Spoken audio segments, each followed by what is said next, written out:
Hello বন্ধুরা, আজকে আমি রান্না করব নিরামিষ ঝিঙে দিয়ে মুগ ডাল। তার জন্য প্রথমে আমি ঝিঙেগুলোকে একটু মোটা মোটা করে কেটে নিলাম। ঝিঙেগুলো কাটা হয়ে যাওয়ার পর আলুগুলোকে আমি পাতলা করে কেটে নেব।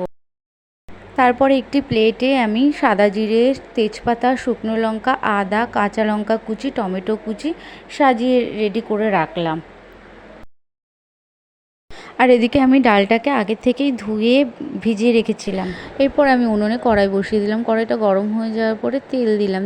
তেল দেওয়ার পরে শুকনো লঙ্কা, তেজপাতা, সাদা জিরে সম্বার দিলাম। সম্বার দেওয়ার পরে আলুটাকে দিয়ে দিলাম। আলুটা ভাজা ভাজা হয়ে যাওয়ার পরে ঝিঙেটাকে দেবো।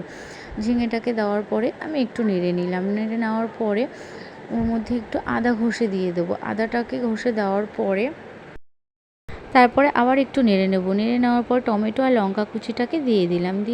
দিয়ে আবার নাড়বো। নাড়ার পরে এর মধ্যে মুগ ডালটা দিয়ে দিলাম। মুগ ডালটাকে দিয়ে আবার একটু নাড়বো। নাড়ার পরে লবণ আর হলুদ গুঁড়ো দিয়ে আমি তরকারিটাকে ভালো করে কষিয়ে নেব। তোমরা কিন্তু লবণ যে যার আন্দাজ মতন দেবে। আর যদি তোমরা ঝাল বেশি খাও তাহলে লঙ্কার গুঁড়ো অ্যাড করতে পারো, যেটা আমি করেছি।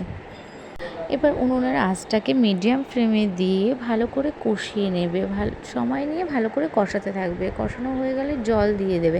আন্দাজ মতন জল দেবে যাতে ডালটা সেদ্ধ হয়।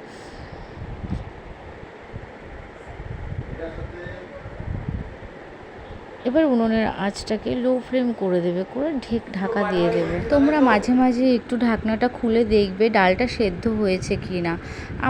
আমার ডালটা এবার সেদ্ধ হয়ে গেছে, মানে তরকারি রেডি। এবার আমি এটাকে নামিয়ে নেব। চিনি দেবো একটু হালকা নামানোর আগে। চিনি, গরম মশলা আর ঘি দেবো পরিমাণ মতো। তোমরা যে যেরকম যতটা ঘি খাও ততটাই দেবে। কেউ কম কেউ বেশি খায়। ব্যাস, এবার আমার রেসিপিটা রেডি। তোমাদের কীরকম লাগলো একটু বলো।